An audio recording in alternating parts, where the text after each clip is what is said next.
భారత క్రికెట్ దిగ్గజం సచిన్ టెండూల్కర్ ముద్దుల కూతురు సారా టెండూల్కర్ ఇండియా వర్సెస్ ఆస్ట్రేలియా 3వ టెస్టుకు హాజరైంది. 5 టెస్టుల బోర్డర్ గవాస్కర్ ట్రోఫీలో భాగంగా ఇరు జట్ల మధ్య శనివారం గబ్బా స్టేడియం వేదికగా 3వ టెస్టు ప్రారంభమైంది. ఈ మ్యాచ్కు సచిన్ తనయ హాజరైంది. ప్రేక్షకుల గ్యాలరీలో కూర్చొని టీమిండియాకు మద్దతు తెలిపింది.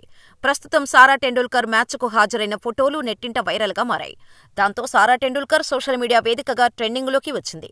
టీమిండియా కోసం కాదని శుభమన్ గిల్ కోసమే సారా టెండూల్కర్ ఈ మ్యాచ్కు హాజరైందని ఫ్యాన్స్ కామెంట్ చేస్తున్నారు. ఈ మ్యాచ్లో శుభమన్ గిల్ శతకం బాదటం ఖాయమంటున్నారు. సారా టెండూల్కర్, శుభమన్ గిల్ పీకల్లోతు ప్రేమలో ఉన్నట్టు గత కొంతకాలంగా జోరుగా ప్రచారం జరుగుతోంది. ఈ ఇద్దరూ పలు కార్యక్రమాలకు హాజరైన ఫోటోలు బయటకు రావటం ఈ వార్తలకు బలం చేకూర్చింది. శుభమన్ గిల్ సోదరితో కలిసి సారా లేట్ నైట్ పార్టీలకు వెళ్లడం కూడా అప్పట్లో తీవ్ర చర్చనీయాంశమైంది. అయితే ఇటు సారా టెండూల్కర్ కానీ అటు శుభమన్ గిల్ కానీ తమ ప్రేమ గురించి ఎలాంటి అధికారిక ప్రకటన చేయలేదు. సచిన్ కూడా ఈ విషయంపై స్పందించలేదు. ఈ లవ్ రూమర్స్ను కూడా కొట్టిపారేయలేదు. ఇక సారా టెండూల్కర్ వచ్చిన విషయం పక్కన పెడితే వర్షం అంతరాయం కారణంగా తొలి రోజు ఆట రద్దయింది. వర్షంతో మ్యాచ్ ఆగిపోయే సమయానికి ఆస్ట్రేలియా 13.2 ఓవర్లలో వికెట్ నష్టపోకుండా 28 పరుగులు చేసింది.